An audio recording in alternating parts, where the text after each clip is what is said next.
Hey, this is Dr. Carla, and on this week's Mind Blown Tuesday, I'm going to review some literature on injury rates and CrossFit. So, if you like being a medical fitness facility, it's our job to also tell you the cons of what exercise can do, but then how those rates compare to other sports.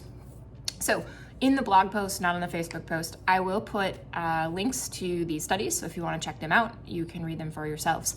But this study was called Retrospective Injury Epidemiology and Risk Factors for Injury in CrossFit by Montevallo et al. And this, I think, was in 2017. So this was done in South Florida. They had 187 athletes that they tagged and surveyed over a period of time. And what they essentially found was that they had 2.3 injuries per 1,000 athlete training hours. So I'm going to tell you of those injuries who tended to have more, who tended to have less. So generally speaking, competitors were more likely to be injured. Those who train for longer hours per given days tend to be more injured.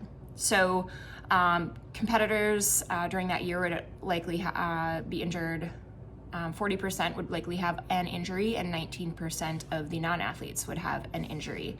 And then of those training hours, those competitors were likely training around 7 or more, whereas the general non-competitors were training around 5. Not necessarily age, but the amount of time people have played sports. So if you started playing sports more competitively when you were 10 versus when you were 20, you're actually more likely to have injuries. So begs the question of, is this sport specification? Did we do things too early? So there's not an answer to that, but it is a question that was brought up.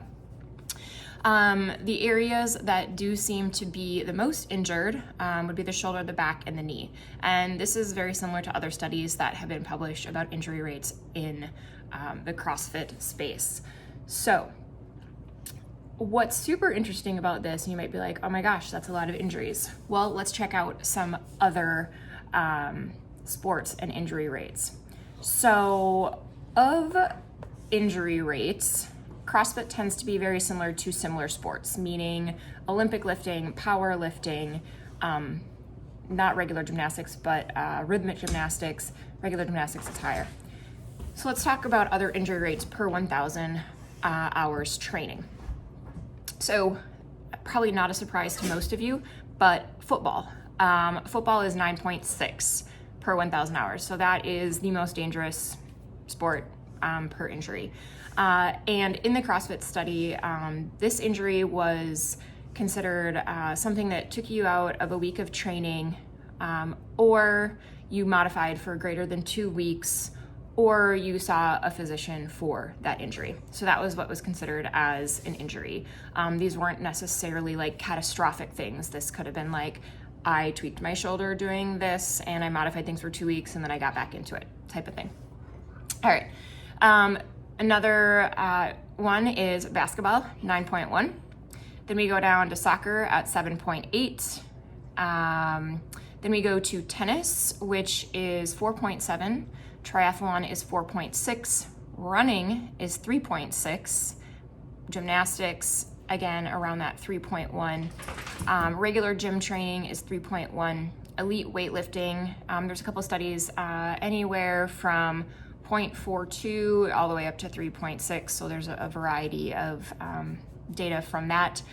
CrossFit, again, you have anywhere from the 2.4 to 3.1. There are a couple different studies stating that. Cycling is 2.0, walking is 1.2, and swimming is 1. So of all the sports, swimming seems to be the safest.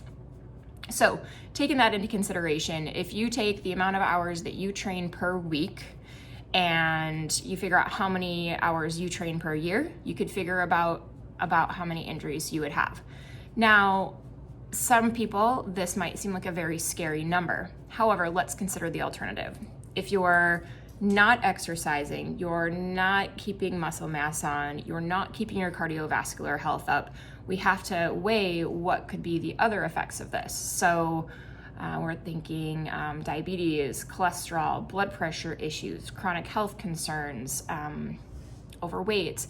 And so all of these things play a factor. So I'm not going to sugarcoat it. Yes, injuries do and will happen. One nice thing about our facility is we are tracking these, and so once we have a year's worth of data, we will actually be able to see of the people that came in for training room visits what our data is. And so, not that I will necessarily be able to publish that because I didn't go through an international review board.